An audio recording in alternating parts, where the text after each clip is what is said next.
할렐루야. 오늘은 고난주간 특별 큐티 세 번째 시간입니다. 오늘 우리가 함께 나눌 말씀은 마태복음 26장 69절에서 75절입니다. 오늘 주요 내용은 베드로가 예수 그리스도를 배신하는 내용입니다. 전혀 뜻밖의 사람에 의해서 베드로의 충성심이 무너져 내리는 장면입니다. 그래도 다른 제자들 다 떠납니다. 베드로도 물론 떠났겠죠. 하지만 마음에 거리낌이 있었는지 대제사장에게 잡혀온 예수님을 따라서 그 뜰까지 따라옵니다. 베드로나 되니까 아마 그런 용기를 낼 수 있었을지 모르겠습니다. 그런데요, 전혀 예상 못했던 한 여종의 말에 의해서 베드로가 허무하게 무너집니다. 오늘 69절과 70절을 보겠습니다. 베드로가 바깥들에 앉았더니 한 여종이 나와 이르되 너도 갈릴리 사람 예수와 함께 있었도다 하거늘.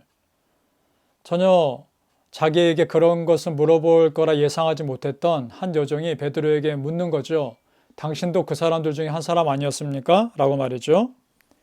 70절에 보니까 베드로가 모든 사람 앞에서 부인하여 이르되 나는 네가 무슨 말을 하는지 알지 못하겠노라. 그때 부인합니다.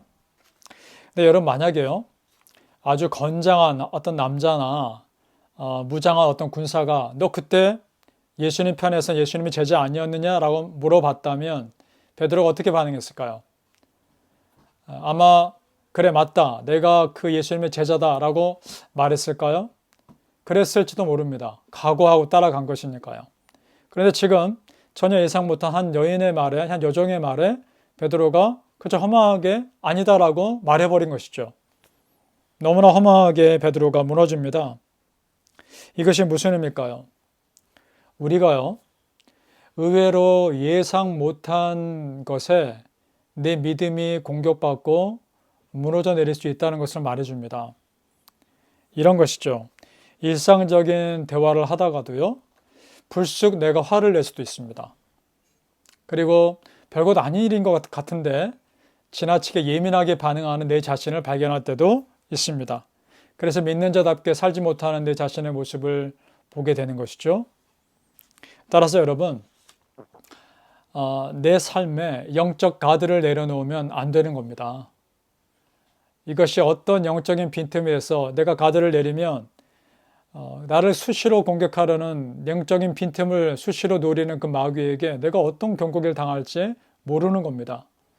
여러분, 이것이요, 피곤한 삶이라고 생각할 수 있을지 모르겠습니다. 그런데 여러분, 그런 것이 아닙니다. 영적 가드를 항상 올리고 있는 삶이 피곤한 삶이 아니라 나를 지키는 삶입니다. 이것이 항상 우리에게 기억되었으면 좋겠습니다. 틈만 나면 우리를 무너뜨리는 그 어둠의 세력들 앞에서 바라기는 여러분 영적인 빈틈을 주지 않으시기를 예수님의 이름으로 축복합니다. 오늘 베드로가 예수님을 배신하는데요, 그 배신의 정도가 점점 심해집니다.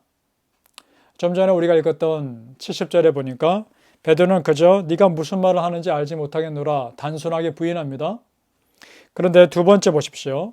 72절에 베드로가 맹세하고 또 부인하여 이르되 나는 그 사람을 알지 못하노라. 이번엔 맹세까지 합니다. 그리고 74절을 볼까요? 그가 저주하며 맹세하여 이르되 나는 그 사람을 알지 못하노라. 이번엔 저주까지 하고 맹세합니다. 어떻습니까? 우리는 겟세마네 동산에서 예수님이 기도하면 기도할수록 하나님의 뜻에 가까워지는 것을 보았습니다. 그런데 지금 베드로는 어떻습니까? 세상의 공격, 어둠의 공격이 다가오면 다가올수록 예수님과 더 멀어지고 있습니다. 너무나 안타까운 모습 아닌가요? 이것이 죄의 성질입니다. 한번 우리가 죄에 오픈되기 시작하면 그 죄를 짓는 속도는 점점 빨라집니다.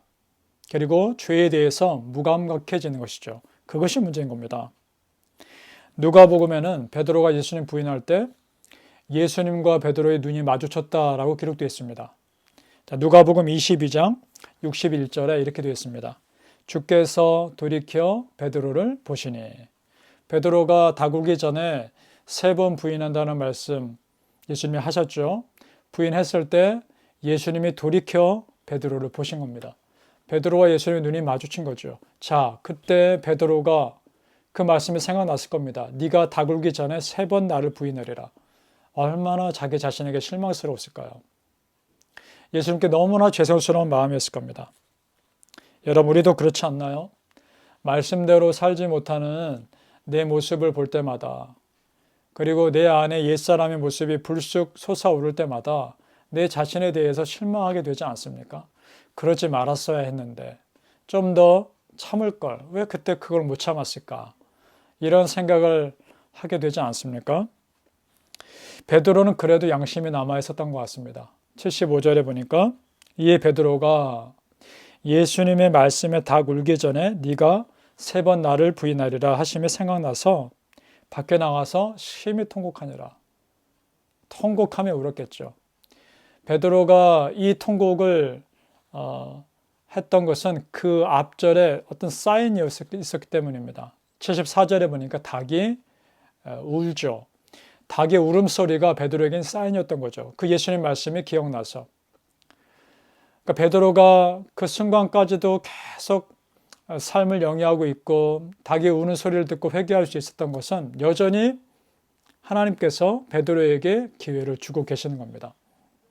여러분, 우리 크리스찬이 아직까지도 삶을 유지하고 산다는 얘기는 하나님께서 나에게 남겨두신 기회가 있고 하나님께서 나를 통해 하실 소명이 있다는 것입니다.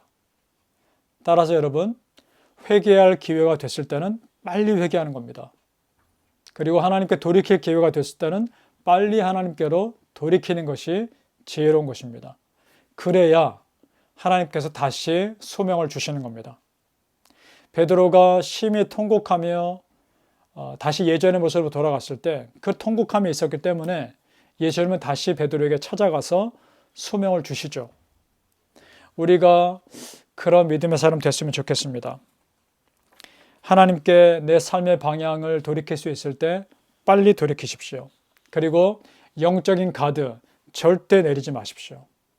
어떤 상황에서도 지금 내려져 있는 나의 영적인 가드가 있다면 다시 올리시길 바랍니다. 이럴 수 있는 방법은 다른 거 없습니다. 또 반복되는 얘기겠지만 역시 기도밖에 없고 말씀밖에 없고 내가 예배자의 삶으로 살아가는 그런 삶밖에 없는 겁니다. 여러분, 우리가 이번 한 주간 고난주간 특별 큐티에 우리가 참여하면서 그래, 다시 나의 영적 가드를 올려야지. 결코 내리지 말아야지. 영적 빈틈을 주지 말아야지. 결단하는 그런 은혜가 있기를 예수님의 이름으로 축복합니다. 기도하겠습니다. 아버지 하나님, 하나님의 은혜가 참 감사합니다. 내 안에 베드로의 모습이 있습니다. 조금만 세상의 공격이 다가오면 나도 모르게 무너져 버리는 그런 연약함이 내 안에 있습니다. 아버지 하나님, 불쌍히 여겨 주시옵소서.